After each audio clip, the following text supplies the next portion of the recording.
Vikramshila IAS coaching institute 14 बीघा Rishikesh. Physical geography कर रहे थे हम लोग। आज हमने करना है बादल या मेघ, क्लाउड्स। मेंस में क्वेश्चन बना है, लगभग 16 नंबर का क्वेश्चन बना है पीसीएस में। चाहे उत्तर प्रदेश हो चाहे उत्तराखंड हो, तो अपने आप में कंप्लीट क्वेश्चन है। कितने नंबर का मेंस में? 16 नंबर का। प्री में 1 नंबर का क्वेश्चन बनेगा, ठीक है। जहाँ जहाँ पे हाईलाइट करूंगा वहाँ पे आपने क्या करना है, उसको हाईलाइट करना है। पहला पॉइंट है, पृथ्वी की सतह से विभिन्न ऊंचाइयों पर वायुमंडल में जलवाष्प के संघनन के फलस्वरूप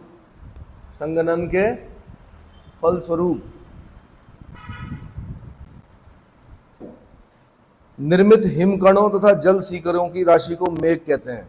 जब मेंस में क्वेश्चन पूछता है, 2 नंबर का क्वेश्चन पूछता है। 4 तरह के क्वेश्चन होते हैं मेंस में। एक होगा 2 नंबर का, एक होगा 4 नंबर का, एक होगा 8 नंबर का, एक होगा 16 नंबर का। उत्तराखंड पीसीएस की बात कर रहा हूँ। तो वहां पे कई बार खाली 20 शब्दों में इतना ही पूछेगा, मेघ किन्हें कहते हैं, मेघ की डेफिनेशन लिखिए। तब आपने यही डेफिनेशन लिखनी है। तब आपने ये नहीं बोलना कि जो आसमान में होते हैं, काले होते हैं, ये होते हैं। इस तरह की भाषा का प्रयोग नहीं करना। आपने बोलना पृथ्वी की सतह से विभिन्न ऊंचाइयों पर वायुमंडल में जलवाष्प के संघनन के फलस्वरूप, जलवाष्प बोलते हैं वाटर वेपर, संघनन बोलते हैं कंडेंसेशन। जलवाष्प के संघनन के फलस्वरूप निर्मित हिमकणों, देखो दोनों चीजें बोल रहा है, हिमकण भी बोल रहा है, जल सीकर भी बोल रहा है। दोनों चीजें लिखनी पड़ेंगी। खाली जल सीकर लिखेंगे काम नहीं चलेगा, ठीक है। तो निर्मित हिमकणों तथा जल सीकरों की राशि को मेघ यानी क्लाउड कहते हैं। बस इतना अगर आपने लिख दिया 2 नंबर मिल जाते हैं। क्या मिलते हैं? 2 नंबर, ठीक है।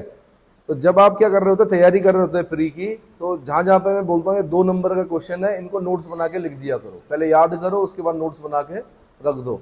अलग अलग जगह पे 2 नंबर वाले क्वेश्चन अलग, 4 नंबर वाले क्वेश्चन अलग, 8 नंबर वाले अलग, 16 नंबर वाले अलग। अगला, बादल मुख्यतः हवा के रुद्धोष्म यानी एडिबेटिक प्रक्रिया द्वारा ठंडे होने पर उसके तापमान के उसांग से नीचे गिरने से बनते हैं। माना 50 शब्दों में पूछ लिया, तब इतना लिखना है। अगर 20 शब्दों में पूछा, पहली 2 लाइनें जो हैं, पहली 2.5 लाइनें उतनी काफ़ी होती हैं। और अगर 50 शब्दों में पूछा तो लगभग इतना लिखना है। इन चीज़ों से नंबर मिलते हैं आपको। जैसे आपने रुद्धोष्म वर्ड यूज़ कर दिया, एडिबेटिक क्या होता है पहले हम पढ़ चुके हैं, एडिबेटिक, ठीक है। प्रक्रिया द्वारा ठंडे होने पर उसके तापमान के उसांक बिंदु हमने पढ़ चुके हैं। जस्ट पहले अगर आप देखेंगे तो उसांक लिखा हुआ है। क्या बोलते हैं उसांक को इंग्लिश में? हाँ, ड्यू पॉइंट, है ना। मैंने कहा यही चीजें इंग्लिश में भी मिल जाती हैं, साविंदर सिंह फिजिकल ज्योग्राफी, पर उसमें बहुत डिटेल में दिया होता है। पीसीएस में जितना लिखना होता है उसके लिए अपने आप में सफिशिएंट है इतना, ठीक है। तो बादल मुख्यतः हवा के रुद्धोष्म यानी एडिबेटिक प्रक्रिया द्वारा ठंडे होने पर उसके तापमान के उसांग से नीचे गिरने से बनते हैं। अगला पॉइंट है, संघनन के कारण जलवाष्प धूल के वाष्पग्राही कणों पर द्रव के रूप में जम जाते हैं। जैसे ही ये कण बड़ा रूप धारण करते हैं, वायु से भारी हो जाते हैं और वर्षा के रूप में धरातल पर आ गिरते हैं। वाष्पग्राही कणों, वाष्पग्राही बादल बनने की प्रोसेस में दरअसल क्या होता है, सबसे पहले उन्हें एक न्यूक्लियस चाहिए होता है। जैसे कि जब समुद्र के ऊपर अगर आप देखेंगे तो डस्ट पार्टिकल्स होते हैं, नमक के कण होते हैं। वही नमक के कण, ये आईएएस का क्वेश्चन है, नमक के कण और डस्ट पार्टिकल जो होते हैं वो हाइग्रोस्कोपिक न्यूक्लियाई का कार्य करते हैं। क्या करते हैं? तो उसमें क्वेश्चन इस तरह से पूछा होगा कि हाइग्रोस्कोपिक न्यूक्लियाई का कार्य कौन करते हैं। तो उसमें जैसे डस्ट पार्टिकल हो गया, धुआं हो गया, आपका क्या नाम है, नमक के कण हो गए, जो कि किसके ऊपर उड़ते हैं? समुद्र के ऊपर दिखाई देते हैं। इतना समझ में आ गया। अब असली चीज आ गई। अब ये तो डेफिनेशन थी। धरातल से ऊंचाई के आधार पर मेघों को 4 वर्गों में विभक्त किया जाता है। कितने? नंबर 1 उच्च मेघ, नाम से पता चल रहा है बहुत ऊंचाई पर जो मेघ होंगे उन्हें उच्च मेघ कहते हैं। मध्य मेघ थोड़ा बीच बीच में, निम्न मेघ जो नीचे की तरफ नीचे होंगे सबसे, निम्न मेघ, और चौथे नंबर पर ऊर्ध्वाधर विकास वाले मेघ। अगला, स्वरूप के आधार पर मेघ 4 प्रकार के होते हैं। पहले हमने ऊंचाई के आधार पर 4 प्रकार पढ़े, अब हम पढ़ रहे हैं किसके आधार पर? स्वरूप के आधार पर। तो स्वरूप के आधार वाले इंपॉर्टेंट होते हैं। जो क्वेश्चन बनेंगे वो कहां से बनेंगे? स्वरूप के आधार पर। इनको याद करना है आपने। पक्षाभ मेघ हिंदी में भी याद कीजिए, इंग्लिश में भी याद कीजिए। पक्षाभ मेघ मतलब सीरस क्लाउड्स, पक्षाभ मेघ मतलब सीरस क्लाउड्स। दूसरा स्तरी मेघ यानी स्टडस क्लाउड्स। तीसरा कपासी मेघ यानी क्यूमुलस क्लाउड्स। चौथा वर्षा मेघ यानी निम्बस क्लाउड्स, है ना। अब जैसे यूपीएससी आईएएस में क्वेश्चन पूछा गया कि वर्षा के लिए जिम्मेदार मेघ होते हैं क्यूमुलोनिम्बस क्लाउड्स। अभी आगे चल के पढ़ेंगे हम उसके बारे में, लेकिन पहले 4 प्रकार पढ़ लिए हमने। किसके आधार पर? स्वरूप के आधार पर। किसके आधार पर? स्वरूप के आधार पर। पहला क्या पढ़ा? पक्षाभ मेघ, सीरस क्लाउड्स। दूसरा हमने पढ़ लिया स्तरी मेघ यानी स्ट्रेटस क्लाउड्स। तीसरा हमने पढ़ लिया कपासी मेघ यानी क्यूमुलस क्लाउड्स। और चौथा वर्षा मेघ यानी निम्बस क्लाउड्स। किंतु आकाश में प्रायः इनमें से कई प्रकार के मेघ मिश्रित रूपों में पाए जाते हैं, इसलिए अंतर्राष्ट्रीय ऋतु विज्ञान परिषद ने मेघों को 10 वंशों यानी 10 वंशों में विभक्त किया है। जैसे नंबर 1 उच्च मेघ। अब ये प्री का क्वेश्चन बनेगा आपका। क्या बनेगा? क्वेश्चन पूछेगा कि उच्च में निम्नलिखित में से कौन उच्च मेघ नहीं है? कौन उच्च मेघ नहीं है? अब 3 है तो चौथा एक ऑप्शन दे देगा, मध्य मेघ से उठा के दे देगा या निम्न मेघ से उठा के दे देगा। तो उच्च मेघ कौन कौन से हैं? नंबर 1 पक्षाभ मेघ है यानी सीरस क्लाउड्स। दूसरा पक्षाभ स्तरी मेघ है यानी सीरो स्ट्रेटस क्लाउड्स। और तीसरा कौन सा है? पक्षाभ कपासी मेघ, सीरो क्यूमुलस क्लाउड्स। विशेषता क्या होती है? इनकी ऊंचाई 6 से 12 किलोमीटर होती है। प्री और मेन दोनों के लिए काम करेगा ये। अगर आपसे उच्च मेघ के बारे में मेंस में पूछता है 2 नंबर में, तो आपने बोलना है कि 6 से 12 किलोमीटर की ऊंचाई पर जो मेघ पाए जाते हैं, बादल पाए जाते हैं, उन्हें क्या कहते हैं? उच्च मेघ कहते हैं। और ये 3 प्रकार के होते हैं। नंबर 1 पक्षाभ मेघ, दूसरा पक्षाभ स्तरी मेघ और नंबर 3 पक्षाभ कपासी मेघ। और अगर साथ में इंग्लिश में लिखना चाहे तो सीरस क्लाउड्स, सीरो स्ट्रेटस क्लाउड्स और सीरो क्यूमुलस क्लाउड्स। इतना समझ में आ गया? मध्य मेघ की डेफिनेशन क्या होती है? औसत ऊंचाई जो होती है इनकी 2 से 6 किलोमीटर होती है। फिर ये प्री का क्वेश्चन बनेगा या मेंस में क्वेश्चन बनेगा मध्य मेघ, तो आपने बोलना जो मेघ 2 से 6 किलोमीटर की औसत ऊंचाई पर पाए जाते हैं उन्हें क्या कहा जाता है? मध्य मेघ कहा जाता है। 2 प्रकार के होते हैं ये, स्तरी मेघ यानी अल्टो स्ट्रेटस क्लाउड्स और दूसरा कपासी मध्य मेघ यानी Alto cumulus clouds. Alto cumulus clouds. तीसरे नंबर पे आते हैं निम्न मेघ। निम्न मेघ मतलब जो बहुत नीचे रहते हैं, औसत ऊंचाई 2 किलोमीटर तक पाए जाते हैं। लगभग एवरेज जो ऊंचाई होती है कितनी? 2 किलोमीटर होती है। इसमें 3 प्रकार के मेघ होते हैं। नंबर 1 स्तरी कपासी मेघ यानी स्ट्रेटो क्यूमुलस क्लाउड्स। दूसरा स्तरी मेघ यानी स्ट्रेटस क्लाउड्स। और तीसरा वर्षा स्तरी मेघ यानी निम्बो स्ट्रेटस क्लाउड्स। निम्बो स्ट्रेटस क्लाउड्स। ठीक है। अब ऊर्ध्वाधर विकास वाले, ऊर्ध्वाधर बोलते हैं वर्टिकल को। ऊर्ध्वाधर किसको बोलते हैं? वर्टिकल। ऊर्ध्वाधर विकास वाले मेघ आधार से शीर्ष तक 18 किलोमीटर, आधार से शीर्ष तक 18 किलोमीटर। ये 2 प्रकार के होते हैं। एक होता है कपासी मेघ यानी क्यूमुलस क्लाउड्स और एक होता है कपासी वर्षा मेघ यानी क्यूमुलस निम्बस क्लाउड्स। तो जो यूपीएससी का क्वेश्चन था वो ये, उसका आंसर ये था क्यूमुलस निम्बस क्लाउड्स। अत्यधिक वर्षा करते हैं जो, ठीक है, वो कौन से होते हैं? Cumulus nimbus clouds. इतना समझ में आ गया? ये याद करने वाली चीजें हैं, क्योंकि जब से आप पैदा हुए तब से आपने खाली इतना ही सुना बादल लग गए। कौन से बादल लगे भाई? ये कभी नहीं सुना होगा। कभी सुना है कि क्यूमुलस निम्बस क्लाउड्स लगे हुए? भाई क्यूमुलस क्लाउड्स लगे हुए। तो ये नाम याद करने पड़ेंगे, कठिन लगेंगे थोड़ा शुरू में। जब याद हो जाएगा, बिना देखे लिखोगे तो अपने आप में क्या है, मैंने कहा 8 और 16 नंबर देते हैं ये किसमें? मेंस में। ये पॉइंट कितना देते हैं? 8 या 16 नंबर। समझ में आ गया? और जिनका सब्जेक्ट होता है उनको तो चित्र भी बनाने पड़ते हैं क्लाउड्स के। कोई बंद गोभी के फूल के आकार के होते हैं, कोई आधार पर बिल्कुल फ्लैट होते हैं, ऊपर से कैसे होंगे? रुई की तरह होंगे। चित्र भी बनाने पड़ते हैं, उनका सब्जेक्ट होता है। लेकिन मैंने कहा जीएस पॉइंट ऑफ व्यू से इतना काफ़ी है। तो पक्षाभ मेघ के बारे में डिटेल में पढ़ते हैं। वायुमंडल में सबसे अधिक ऊंचाई पर पाए जाने वाले इन मेघों की रचना हिमकणों से होती है। हिमकण से होती है, ये क्वेश्चन बना हुआ है, इसलिए बोल्ड लेटर में लिखा हुआ है। क्या लिखा हुआ है? कि वायुमंडल में सबसे अधिक ऊंचाई पर पाए जाने वाले इन मेघों की रचना हिमकणों से होती है। ये अत्यधिक कोमल तथा सफेद रेशम की भांति होते हैं। जब ये मेघ पृथक पृथक तथा आकाश में अनियमित क्रम में फैले होते हैं तो इनसे स्वच्छ मौसम की पूर्व सूचना मिलती है। किंतु जब ये नियमित क्रम में पक्षाभ स्तरीय अथवा स्तरीय मध्य मेघों के साथ दिखाई पड़ते हैं तो ये चक्रवात के आगमन के सूचक होते हैं। अब चक्रवात के आगमन के सूचक, ये फिर क्वेश्चन बना हुआ, क्या बना हुआ कि जब पक्षाभ मेघ नियमित क्रम में पक्षाभ स्तरीय अथवा स्तरीय मध्य मेघों के साथ दिखाई पड़ते हैं तो क्या इंगित होता है? आंसर चक्रवात के आगमन के, यानी चक्रवात आने वाला है, इसका मतलब क्या आने वाला है? तो ये उत्तर प्रदेश पीसीएस, यूपीएससी और अन्य कई जो राज्य होंगे वहां पर क्वेश्चन पूछा गया है। चक्रवात के आगमन के सूचक होते हैं पक्षाभ मेघ, जब क्या हो गया, नियमित क्रम में पक्षाभ स्तरीय और स्तरीय मध्य मेघों के साथ दिखाई पड़ते हैं। इतना क्लियर हो गया। अगला हो गया पक्षाभ स्तरीय मेघ। ये महीन और सफेद चादर के समान संपूर्ण आकाश में छाए रहते हैं। आकाश दूधिया रंग का दिखाई पड़ने लगता है। इन मेघों से दिन में सूर्य और रात्रि में चंद्रमा के चारों ओर प्रभा मंडल का निर्माण हो जाता है।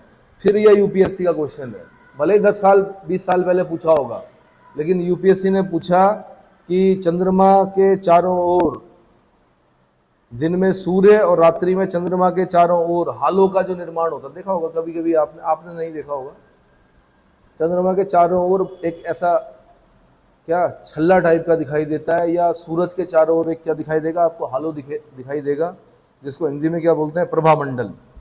तो सूर्य और चंद्रमा के चारों ओर प्रभामंडल के लिए जिम्मेदार होते हैं कौन से मेघ? आंसर पक्षाभ स्तरीय मेघ, पक्षाभ स्तरीय मेघ। ठीक है।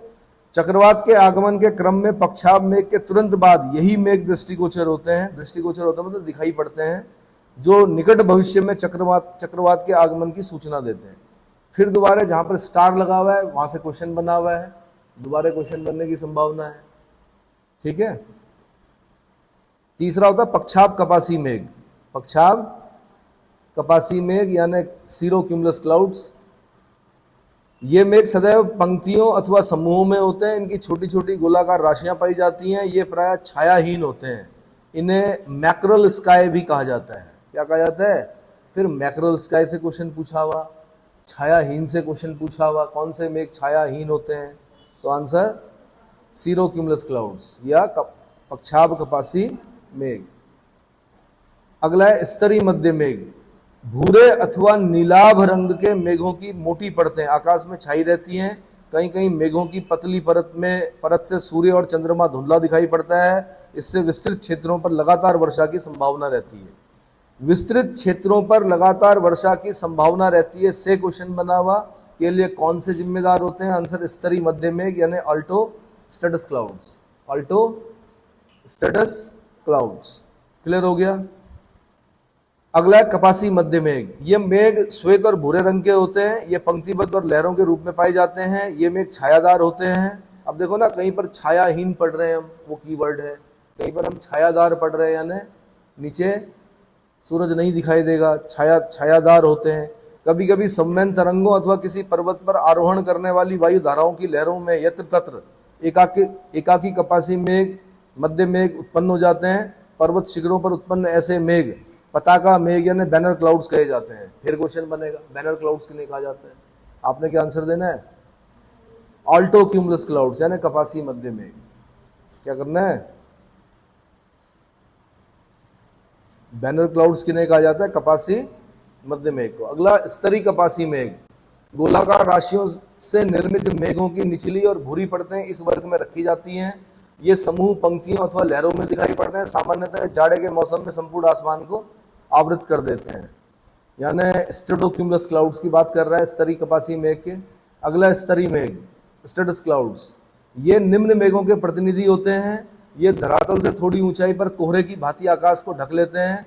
प्रायः इनका निर्माण कोहरे की निचली परतों के विसरण अथवा उनके उत्थान के कारण होता है।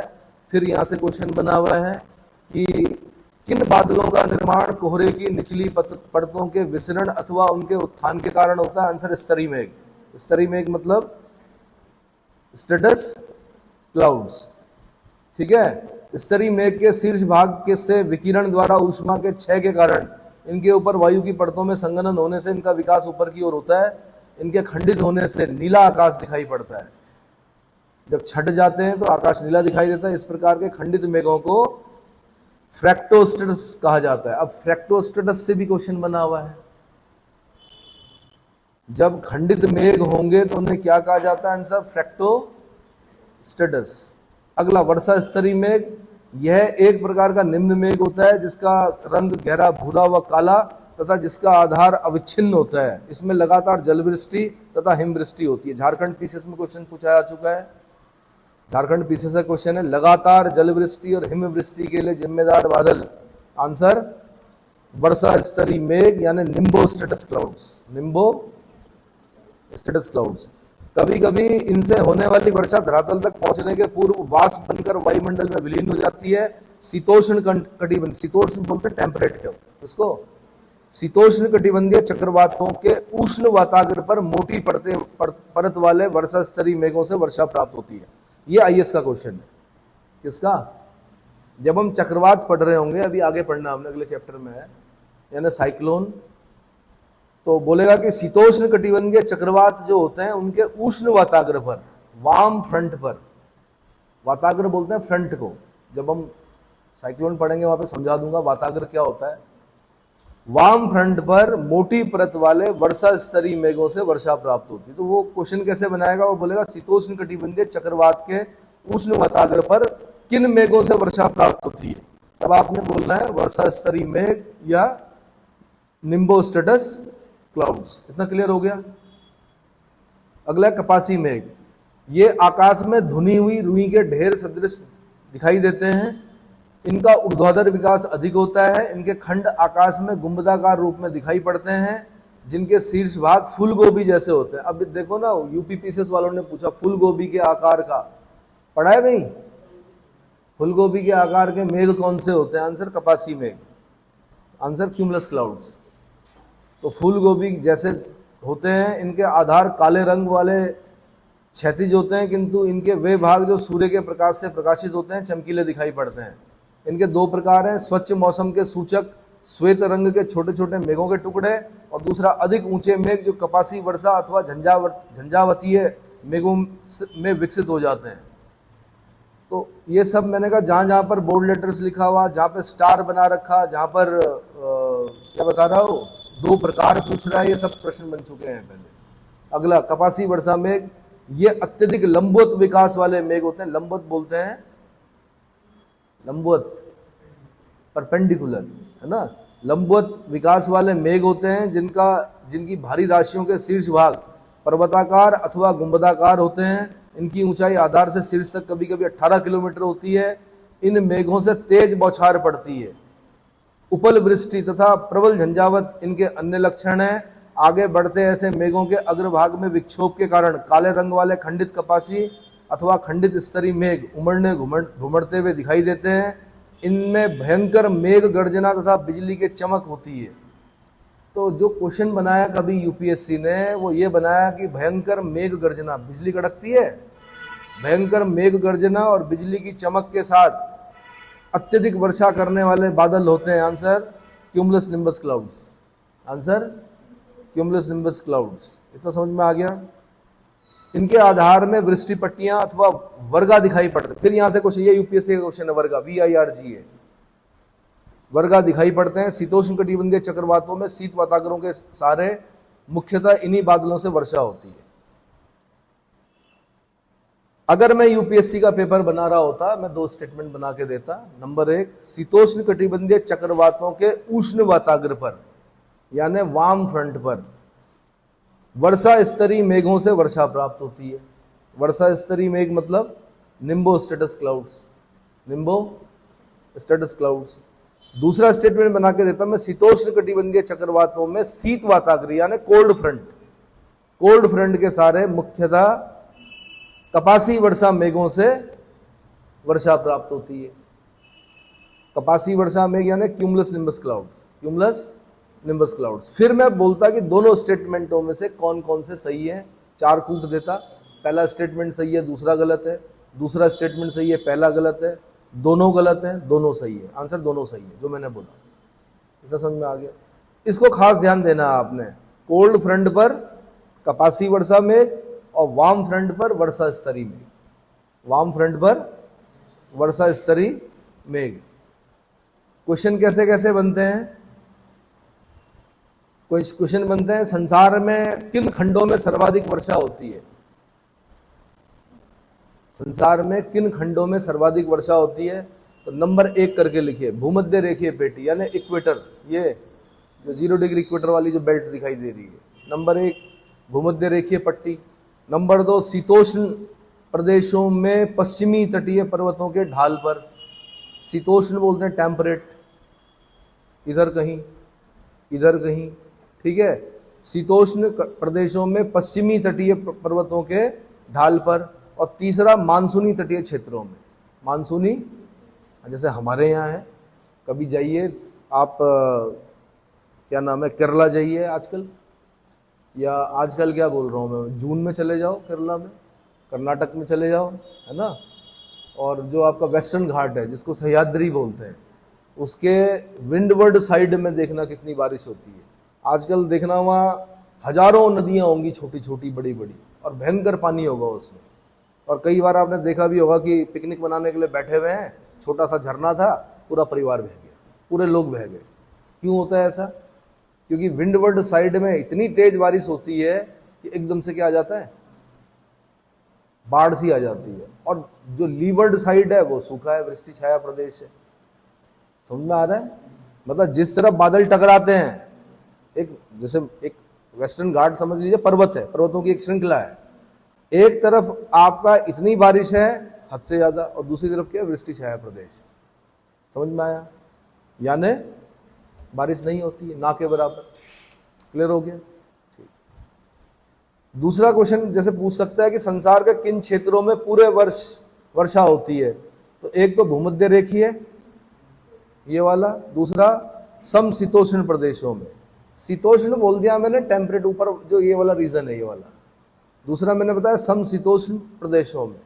रूस जाओ कभी, रूस के लोग जब निकलते हैं तो वहाँ ऐसे नहीं निकलते, सब कुछ सामान रखा होता है कार में। कब बारिश हो जाए, कब क्या हिम पिघल जाए, कब कीचड़ में फंस जाए, कुछ पता नहीं होता। तो खाने पीने का सामान सब रखा रहता है कि भाई हम जा तो रहे हैं 300 किलोमीटर 400 किलोमीटर दूर, लेकिन आते हुए क्या हो सकता है, फंस सकते हैं। तो सारी चीज़ों की व्यवस्था होती है।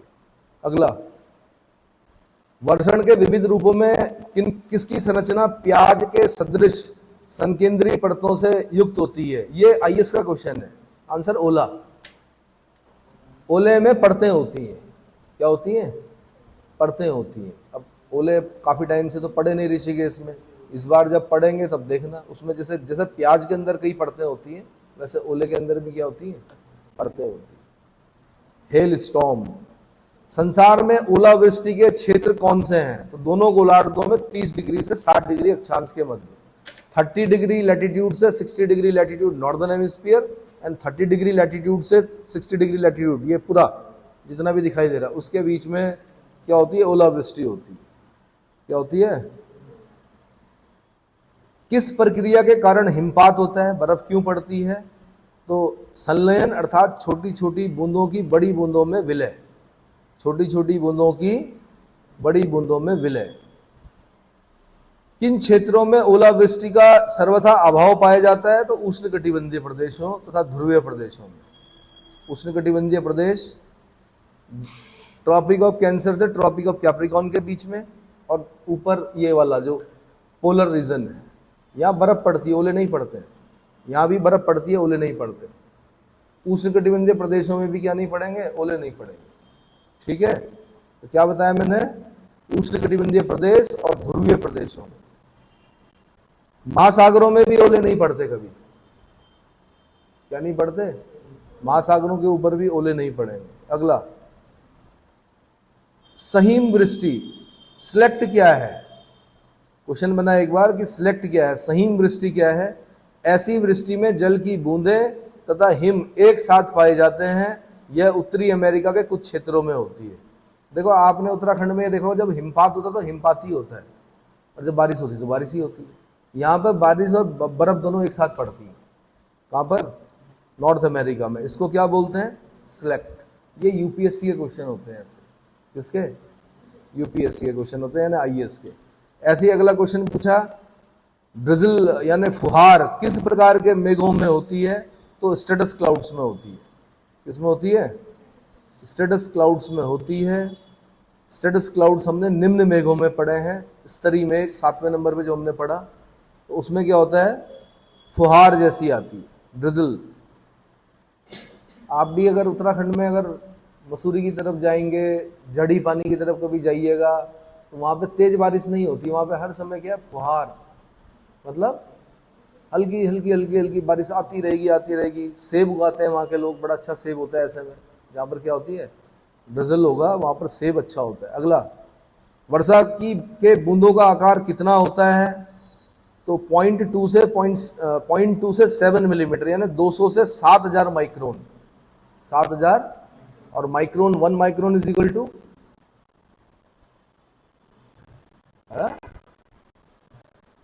Pico nano micro milli centi deci. पढ़े हो? Pico nano micro milli centi deci. Micron में क्या होता है? 10⁻⁻6। 1 micron is equal to 10⁻⁻6 metre, यानी 1 मीटर के नीचे एक और उसके आगे 6 जीरो। चेक करो, 1 माइक्रोन इज इक्वल टू इतना ही होता है, 10⁻⁻6। पिको में कितना होता है? नैनो में कितना होता है? नैनो में चेक करो, 12 होता है, 9 होता है, 6 होता है। फिर मिली सेंटी डेसी। चलो, यूरोप तथा उत्तरी अमेरिका में शीतकाल में अधिकांश वृष्टि किस प्रकार की होती है? चक्रवातीय वृष्टि होती है। हमारे देश में मानसूनी प्रकार की वर्षा होती है। भारत में कैसा होता है? मानसून। हमारी जो कृषि है, मानसून का जुआ है। कई बार क्वेश्चन बनता है मेंस में, मानसून का जुआ है, क्यों है? मानसून आएगा तो फसल अच्छी होगी, नहीं आएगा तो। क्या यूरोप में मानसून होता है? नहीं, वहां चक्रवातीय वर्षा होती है। कैसी होती है? साइक्लोनिक रेनफॉल होता है। कैसी? मानसूनी वर्षा की सबसे बड़ी विशेषता क्या है? मात्रा एवं समय की अनिश्चितता। कितनी गिरेगी वर्षा, कितनी वर्षा होगी, ये कुछ कह नहीं सकते। और कब आएगा मानसून, कहीं भटक तो नहीं जाएगा, कहीं अल्नीनो इफेक्ट तो नहीं हो जाएगा, ये भी नहीं कहा जा सकता। तो मात्रा एवं समय की अनिश्चितता। समय की अनिश्चितता मतलब कब तक बरसेगा, ये भी पता नहीं होता। कभी आज से 20-25 साल पहले इस समय बहुत ज़्यादा बारिश होती थी, बल्कि अब तक हो चुकी होती थी। अभी देख रहे हैं हम लोग, लेट हो रहा है सब। क्या आपने लगातार 3 दिन तक अभी बारिश देखी है यहाँ पर? आजकल नहीं देखी। क्यों नहीं देखी? क्योंकि सब कुछ क्या हो गया? अनिश्चित। ग्लोबल वार्मिंग और बहुत सारा पोल्यूशन, इन सब चीज़ों के इफेक्ट पड़ रहे हैं। और कभी कभी मानसून क्या हो रहा है? सितंबर तक चल रहा है, अब अगस्त तक चल रहा है, लास्ट तक। यानी जब बारिश हो रही लास्ट में हो रही है ना। तो मात्रा एवं समय की अनिश्चितता। सर्वप्रथम कृत्रिम वर्षा यानी आर्टिफिशियल रेनफॉल कराने का श्रेय किसे प्राप्त है? तो विंसेंट जे सेफर और इरविंग लैंगम्यूर। ठोस कार्बन डाइऑक्साइड के प्रयोग द्वारा। विंसेंट जे सेफर और इरविन लैंगम्यूर ने कराई थी। इन्होंने ड्राई आइस बोलते हैं ठोस कार्बन डाइऑक्साइड को। ठोस कार्बन डाइऑक्साइड को क्या बोलते हैं? Dry ice. लेकिन जो जब अब वर्षा कराई जाती है, कृत्रिम वर्षा, उसमें सिल्वर आयोडाइड से कराई जाती है। ठीक है। चाइना में देखा होगा, जब चाइना में ओलंपिक चल रहे थे, पोल्यूशन हो गया बहुत ज्यादा। मतलब ऐसी धुंध हो गई कि विजिबिलिटी बिल्कुल जीरो हो गई, मतलब आगे दिखाई नहीं दे रहा था। इतना ट्रैफिक, इतना पटाखे फोड़े, इतने वो हुए, तो क्या कराया उन्होंने? कृत्रिम वर्षा कराई। चाइना है वो, कुछ भी कर सकता है। आजकल डेजर्ट में हरियाली ला रहा है ना। अगला, सिल्वर आयोडाइड के प्रयोग से कृत्रिम वर्षा सर्वप्रथम किसने करवाई थी? तो बी वानगुट ने कराई थी यूएसए में। किसने? बी वानगुट। इसीलिए ज्योग्राफी में 2 प्रकार की विचारधाराएं चलती हैं। एक विचारधारा बोलती है कि मनुष्य प्रकृति पर विजय प्राप्त कर सकता है, यानी देखो ना, बारिश भी करा रहे हैं, है ना। दूसरी विचारधारा बोलती है कि प्रकृति के सामने मनुष्य क्या? असहाय है। क्या है? असहाय है। जिस दिन प्रकृति अपने पे आ गई, जैसे हॉटस्पॉट बन रहा है आपके अमेरिका में, तो हो सकता है कि एक दिन यूटा प्रांत में आपको, जितना बड़ा प्रांत है यूटा प्रांत, जहाँ पर आपका क्या है, येलोस्टोन नेशनल पार्क है, जहाँ पे ओल्ड एक्सेल्सियर गेजर है, जहां पर ओल्ड फेथफुल गेजर है, हो सकता है वो प्रांत पूरा का पूरा उड़ जाए आसमान में। कहाँ उड़ जाए? यानी सुपर वॉल्केनिक eruption जिसको बोलते हैं। एक तो वॉल्केनो फटना हुआ, कितना फटेगा वॉल्केनो। एक होता है कि इतना बड़ा गड्ढा कि मतलब आपको अमेरिका में एक अलग वो दिखाई देगा, वहां पर खड्डा दिखाई देगा जब पूरा इरप्शन हो जाएगा। उसके बाद क्या होगा मैं नहीं जानता, है ना, कितनी तबाही होगी। लेकिन बताया जा रहा है कि हॉट स्पॉट बन रहा है और कई हजार लाख साल में ऐसा एक बार होता है। ठीक है, तो बी वानगुट ये समझ में आ गया, सिल्वर आयोडाइड। अगला, सैद्धांतिक रूप से कृत्रिम वर्षा कराने की अपार संभावनाएं किसमें विद्यमान है? आंसर, विद्युत तरंगों तथा प्रघाती तरंगों, शॉक वेव्स में। किसमें? शॉक वेव्स में। मानचित्र पर वर्षा के वितरण को किससे दर्शाया जाता है? Answer, isohyet. अब ये क्वेश्चन बनता है, आइसोहाइट लाइंस क्या दर्शाती हैं? आंसर, समान वर्षा वाले क्षेत्रों को मिलाने वाली रेखा क्या कहलाती है? आइसोहाइट। याद हो जाएगा, आइसोहाइट, आइसोहेल, ये हमने शायद स्टार्टिंग में पढ़े थे, कहीं पर लाइनें पढ़ी थी। हाँ जी, क्या पढ़ा था हमने?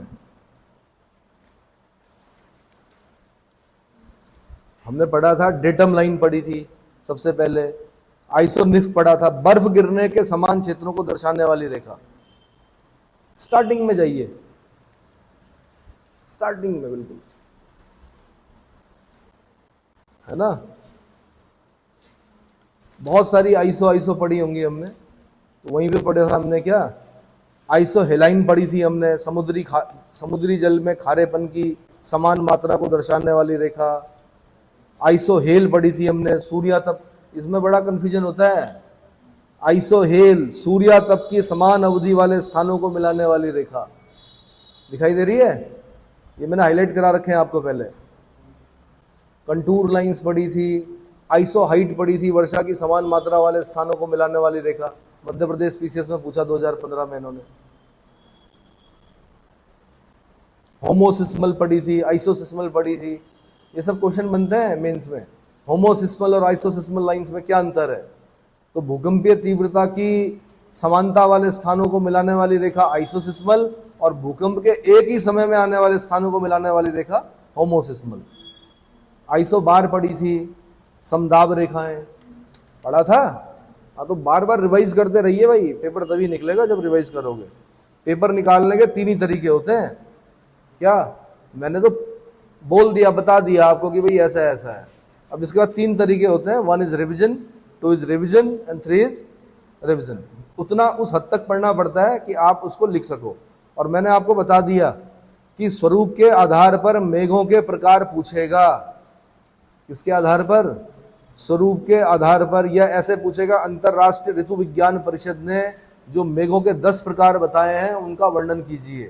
तो जो मेघों के 10 प्रकार मैंने बताए, हल्का हल्का लिखना होता है, 250 शब्दों में अपना क्वेश्चन समाप्त करना होता है। मैंने 250 से कई ज्यादा शब्द बताए आपको, लेकिन आपने कितना लिखना है? सिर्फ 250 शब्दों में। 250 से आगे नहीं बढ़ना, +-5 चल जाएगा, 250 से आगे नहीं बढ़ना है। ठीक है। दूसरा, एक बच्चे बड़े कंफ्यूज हो जाते हैं कई बार, मेंस में जो कॉपी आती है क्वेश्चन नंबर लिखे होते हैं, उसमें क्वेश्चन भी लिखा होता है, नीचे जगह दी भी होती है। तो क्या होता है कि जो 16 नंबर का क्वेश्चन होता है उसके लिए ज्यादा जगह मिली भी रहती है। बच्चे सोचते हैं उसको पूरा भरना है, अपने शब्द नहीं गिनते हैं। इस बार जिन्होंने मेंस लिखा उनसे पूछा मैंने कहा भाई वर्ड लिमिट का ध्यान रखा था कि हाँ सर वो भर दिया था हमने पूरा। अरे भैया पूरा नहीं भरना होता है। कुछ लोगों की राइटिंग छोटी होती है, कुछ की बड़ी होती है। जो वो जो स्पेस दे रखा, मैक्सिमम जो जितना बड़ा लिखेगा उसके लिए दे रखा हो स्पेस। अब आप छोटा, वैसा छोटा नहीं लिखना चाहिए, पर अगर आप छोटा लिख रहे हो तो आपका हो सकता है कि 1.5 पेज में क्या आ जाए, 250 शब्द आ जाए। वैसे जो बताया जाता है कि एक पेज में 100 शब्द आने चाहिए। कितने? एक पेज में 100 से ज्यादा शब्द नहीं आने चाहिए। कुछ लोग इतना बारीक लिखते हैं, जो आप लोग हो, कि एक पेज में 250 शब्द लिख लेते हो। कॉपी चेक करने वाले को जितना परेशान करोगे वो आपको बाहर कर देगा। कॉपी चेक करने वाला बहुत युवा नहीं होता है, एक एज होती है उसके पास, क्योंकि उस एक्सपीरियंस को प्राप्त करने के लिए 50, 55, 60, 50, 55, अब कोई 60 वर्ष का व्यक्ति जब कॉपी चेक कर रहा है और आपने बारीक बारीक लिखा हुआ तो उसको ढूंढना पड़ेगा, और ढूंढना पड़ेगा तो परेशान होगा, परेशान होगा तो क्या करेगा, वो आपको परेशान करेगा, फिर आप ढूंढते रह जाओगे अपना नंबर। ये लिखा तो अच्छा था, बढ़िया लिखा था हमने, सिलेक्शन तो वही नहीं। तो कृपया एक पेज में 100 शब्दों से ज़्यादा ना लिखें। का की के को नहीं गिनते हैं। का की के जैसे का आ गया बीच में, की आ गया, है आ गया, इनको नहीं गिनते हैं, बड़े शब्दों को गिना जाता है। तो अभी से लिखना शुरू कीजिए प्री के हिसाब से, मतलब भले ही प्री की तैयारी कर रहे हैं आप, लेकिन मेंस के हिसाब से लिखना शुरू कर दीजिए। आपकी 70% तैयारी मेंस की प्री के साथ ही हो जानी चाहिए, 30% बाद में किया जाता है। ये तो समझ में आ गया।